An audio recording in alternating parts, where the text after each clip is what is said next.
Hello dear students and welcome to the official channel of ADA 24/7 Northeast with me, Subhvam Sir, your English faculty here on this platform. Students, in today's video, we will be discussing some very important topics for your upcoming exam, and I will be showing you some tips and tricks and tactics that you can apply while solving this question so that you get the answer correct every single time. Now, some of these topics that I'll be discussing today might be something that scares you, especially topics like voice change when it comes to grammar. But the tips and strategies that I'll show you today will remove and eliminate these fears and doubts that you have in these topics and will make these topics really easy for you to be able to score marks in the exam. So let's go forward. It'll be a short video and you'll be learning a lot of things within a short span of time today. So let's get started, and if you haven't installed the ADA 24/7 app yet, I would suggest you go down to the description box below the video and click on the install button, the install link that has been provided to you, and use this app to avail all the free study material resources that have been provided to you through this app. Also, students, I'll be providing the link for my Telegram group to you all in the comment section in the video. You can go down to the comment section and click on the link and join my Telegram group. It's a group that is open for all students, and you will find a lot of free valuable resources for your preparation purposes on the Telegram group, in the Telegram group itself. So make sure you are availing the full benefit of all of these free resources for you. So let's get started with the first question. Students, every single question that I'll be discussing with you today are PYQs from the exam up ahead. So you can be rest assured that every single question that you are seeing on the screen here has something to do with the exam itself. You have to understand that there is a certain pattern to these questions and there are certain strategies you can apply to solve these patterns of questions. The first question here. So let's take a look at this question. The question has asked us to change the speech of the sentence. All right. So this is a question of direct to indirect speech. All right. This comes under the topic of narration. This is the topic that we study as narration when we are preparing for the subject of English. So see, the sentence is being given as my friend said, comma, and then within inverted commas or within quotation marks, we have the sentence, I am leaving today. This is how you solve these kind of questions. I'll be showing you the easiest way to approach these kind of questions. See, you first check the reporting verb. Now, what is the reporting verb, you may ask? So the reporting verb is this particular word.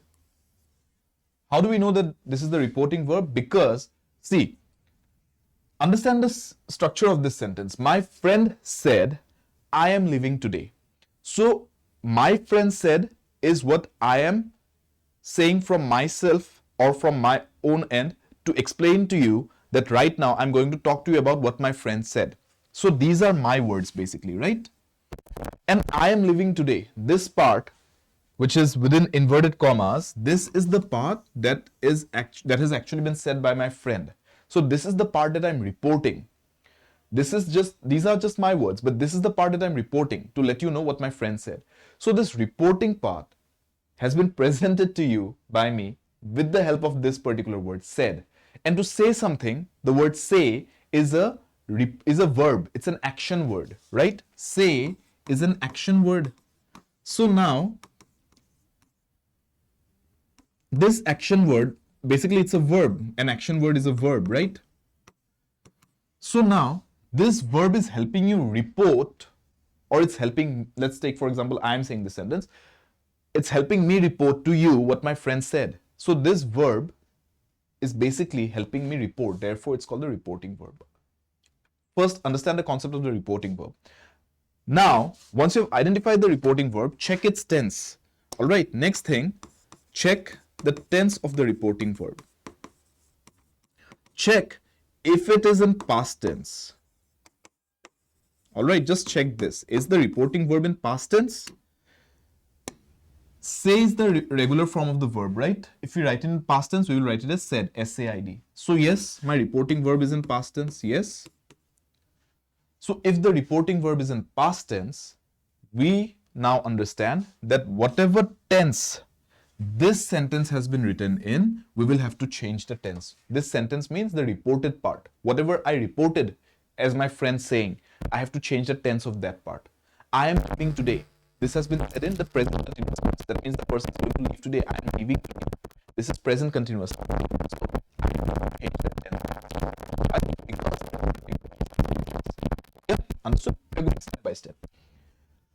The other thing that you need to see is that if the reporting verb has been written as said, I will have to change it to said that. All right? If the sentence is a statement. If sentence is a statement. And this is a statement, right? This person just said something very straight. It ended with a full stop. There is no exclamation mark there. There are no question marks there. So this is a statement. It's not a question. It's not an exclamation. It's a statement. All right. So therefore, when I have this word said, I'll transform it to said that. Done. Having understood these two things, now let's take a look at the question. My friend said, I'm leaving today. So all of the sentences give us the option of said that. So that's fine. And see, he is leaving. This is the same tense as I am leaving. Why? Because both of these sentences are in the present continuous tense. So therefore, I can say that this option is wrong. Why? Because as you have just learned that if the reporting verb is in past tense, then we have to change the tense of whatever is being reported. Clear? So this option is not changing the tense of what is being reported. So this is wrong. He leaves today. And he was leaving. These are the two other options. Now the third thing that I want you to understand. Check for words like today, tomorrow, yesterday, all right? If these words exist in the sentence, in the direct speech sentence, then for indirect speech, we will have to change these words. Today will be written as that day, all right? Tomorrow will be written as the next day, all right? And yesterday will be written as the previous day. This is what you need to remember. So therefore, I can eliminate the options where today is being written as today itself. I'll have to write today as that day because today is changed to that day, all right? So therefore, this, and this option, they are all wrong, right? So what is the only option left where there are no errors? I have already eliminated A because there are errors. B has been eliminated right now. C has been eliminated right now. D is the only option left. So therefore, I can be rest assured that the correct answer is D and that my answer is 100% correct because all the other options have been eliminated. Understood? So my friend said I'm leaving today. The correct answer will be my friend said that he was leaving that day. All right. So I hope for those of you who feel nervous when it comes to questions like voice change and narration, these kind of strategies will help you out because this is the simplest way to go through it. The options will eliminate themselves for you and the correct answer will present itself to you if you just follow these steps. All right. Coming to the next question, take a look at this next one. She said to him, what a cold day. Now remember what we have already learned so far. And now let's take a look at the new thing here. The new thing here is that the sentence is an exclamatory sentence. So we have an exclamatory sentence here. What is an exclamatory sentence? Basically a sentence that has an exclamation mark at the end of it. Right? We have an exclamatory sentence here, don't we? Because we have the exclamation mark here. So since you have an exclamatory mark, the sentence is an exclamatory sentence. So you understand that this person didn't just say it, the person exclaimed. So for direct speech, yes, we have written it as she said to him because it's direct speech. We are trying to convey that this person said to him and then we are reporting what the person said exactly. But in indirect speech, we have to understand that in indirect speech, we never use any other signs at the end of the sentence other than a full stop. So indirect speech sentences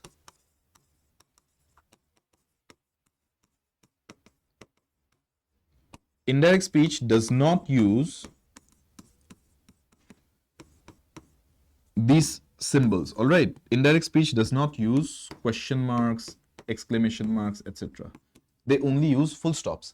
So if you cannot use the exclamation mark in the indirect speech sentence, how do you express to the listener that this person said it with a lot of surprise, or she said it as an exclamation? How would you express that? By using the word exclaimed.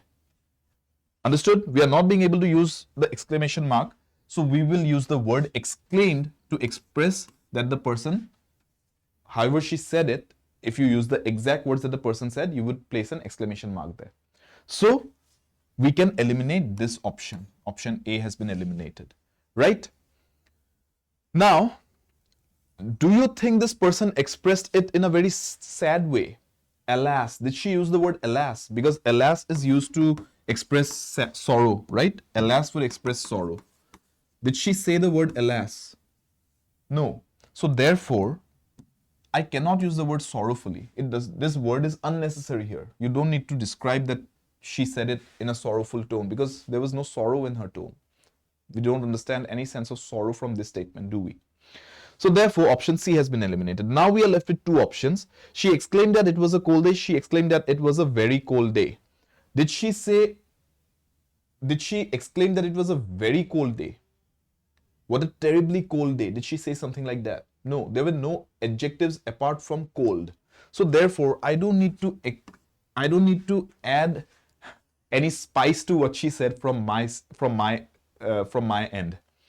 I need to represent exactly what she said. And if I have to make an exact representation of what she said, the best option I can go for is option B. She exclaimed that it was a cold day. It's as simple as that. That's all she said. What a cold day. She did not say what a terribly cold day, right? So therefore, option B is correct. Clear? So keep in mind, we are building upon this. We have learned this. We have also learned this now, all right? Next one, the man exclaimed that his wallet was stolen. The man exclaimed that his wallet was stolen. Now see, this sentence has been given to us in the indirect speech. We have to transform it to the direct speech. So now, for direct speech, it's even easier. For direct speech, understand a few things. We do not write what the person said before and then use our own words. This, if you're writing the quotation part, that has to come after you presenting the sentence and setting it up that you are about to report what somebody said. So first you have to say the man exclaimed or the man cried. You cannot say my wallet was stolen, the man said, or somebody stole my wallet, exclaimed the man. Whatever you say has to come before what you are about to report about some other person saying. All right. So having understood that, I can eliminate these two options, because here we are actually reporting what the person said before we are expressing that we are about to report something. Understood? So now, take a look at the remaining two sentences. The man exclaimed, my wallet was stolen. The man cried, my wallet was stolen. Which word do you think expresses the sentence properly? There is this word, the man exclaimed, right? That his wallet was stolen. So here, I don't see any exclamation mark, but here there is an exclamation mark, which properly explains the situation as it has been expressed in the indirect speech. So the man exclaimed that his wallet was stolen. The correct answer here would be, the man exclaimed, my wallet was stolen. All right, clear? So for direct speech, understand this, that the reported part comes later. It does not come before, all right? Whatever you're about to report comes later. Your own words have to come before that. Next one, Socrates said, virtue is its own reward. Virtue is its own reward. This is what Socrates said. So when I transform this, now you have to understand, in case of facts, scientific truths. What are scientific truths? Something like water boils at 100 degrees Celsius. It's a scientific truth. You cannot change that, right? It was true 100 years ago. It'll be true 100 years from now. So these are scientific truths. Facts, like the sun rises in the east. It's a fact. The earth rotates west to east. It's a fact. You cannot change these things. So these are what I'm talking about. When it comes to facts, scientific truths, etc., these kind of situations, universal truths, etc., what happens is we do not change the tense. Why? understand this, because facts do not change. Scientific truths do not change. Therefore, we do not change the tense in these kind of scenarios. Like, see, virtue is its own reward. It's a factual statement. It's a philosophically true statement. If you are doing good things, you don't need to expect some kind of payment from someone. The fact that you have done something good is its own reward. It satisfies you. It makes you a good human being. So here you cannot change the tense even though the reporting verb is in past tense. So this here is basically an exception that I'm teaching you, an exception to this first rule that we learned. All right, I said that the reporting verb, if it is in past tense, then you have to change the tense of what is being reported, right? This is what we have learned when we solved the first question today. But here I'm giving you an exception to that same rule, that if what is being reported is a fact or a scientific truth or a universally true statement, in that case, you do not change the tense even if the reporting verb is in past tense. All right? So therefore, and you cannot say Socrates says, because Socrates does not say this all the time. Socrates is long gone. So you have to eliminate this, right? This option is wrong. You have to say Socrates said that. Of course, when it comes to said, we write it as said that, right? That is true. So said will be written as said that. That's fine. And since it's a statement, we don't have to write asked, exclaimed, etc. It's just a normal regular statement. So we can write said that. Now, we just have to check this part, whether the sentence retains the tense or is it changing the tense, right? Virtue is its own reward. It's a simple present tense sentence. So virtue had becomes past perfect tense. This is wrong. Virtue was, it becomes a past tense sentence, a simple past tense sentence. This is wrong. These two sentences are changing the tense. They are taking it to past tense territory. We want it in the simple present tense. So virtue is its own reward. The statement remains the same because it's a factual statement. Therefore, the answer will be option C. Are we clear? Understood? Another pattern in the exam that I want you to understand. Spell check question. Take a look at this. This is another important MCQ pattern for your exam. Spell check. I want you to understand a few things here. When it comes to spell check, these are the kinds of words that you will find in the exam. Number one, it's basically double alphabets. Whenever there's a word that has double alphabets, it's a prime word that might appear in the exam for spell check. Double alphabet words. All right. Then you have words that have adjacent vowels. What do I mean by adjacent vowels? That means when there are words that have vowels next to each other. All right. Say for example, EU, OU, etc. If you have those kind of situations, then those are adjacent vowel words. In that kind of a scenario, you require to focus on these words because they might pop up as a spell check question in the exam. All right. So keep that in mind. And the third one, when you have words that have silent alphabets, all right, words that have silent alphabets when they are pronounced. So say for example, something like, I'm not being able to think of any examples right now when it comes to silent words. Something like, I'll give you a simple example like wait, right? Just to give you a simple example here, wait.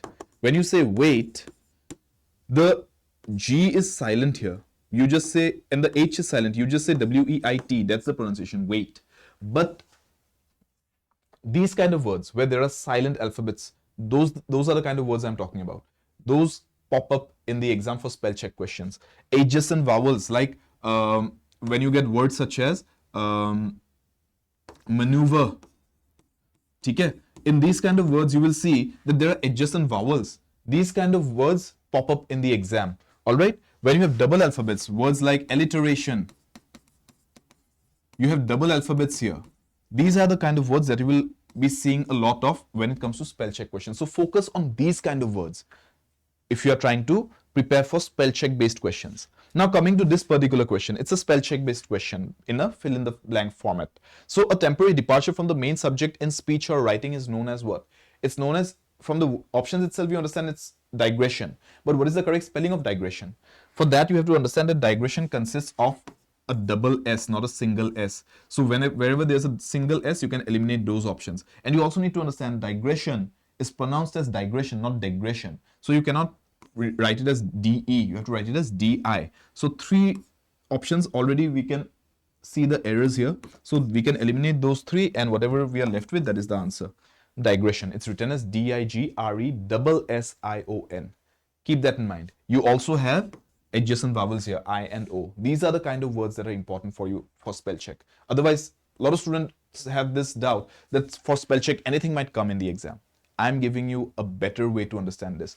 There is a pattern to it. This is the pattern to it. And I'm giving you the behind the scenes of what's going on when they set the question paper for you in the exam. All right? This analysis, this insight that I'm giving you is what you need to have, what you need to really focus on to learn from me, so to speak. These are the important things that you need to pick up from me. Anybody can give you the MCQs and solve them for you without explaining them properly, but the fact that I'm telling you what you need to focus on, what kind of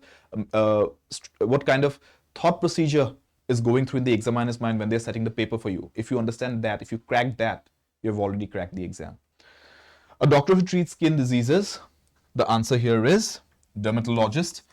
And the next one, a person who studies stars, planets, and other heavenly bodies. The answer will be astrologer, raconteur, flounder, astronomer. What's the answer? The answer is astronomer.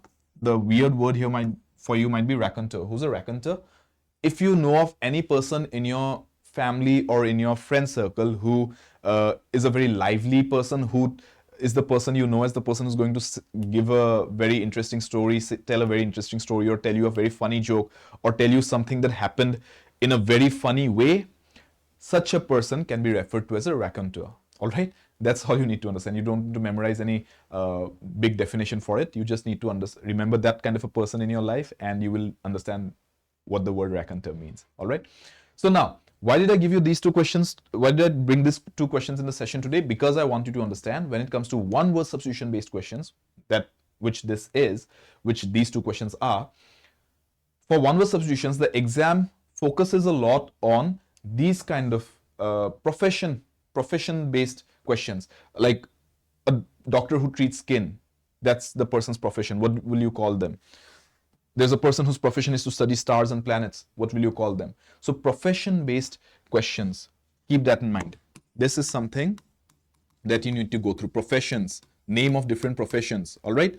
These are very important for one-word substitution-based questions, all right? There's also other things. In the upcoming classes, I'll be taking you through a lot of other things as well when it comes to one-word substitutions. But understand, for the time being, if you just focus on the various professions that exist, the names of these professions, especially when it comes to medical sciences, when it comes to scientific fields of study, all right? If you focus on those things, you will be well on your way towards the end goal of our exam preparation for English.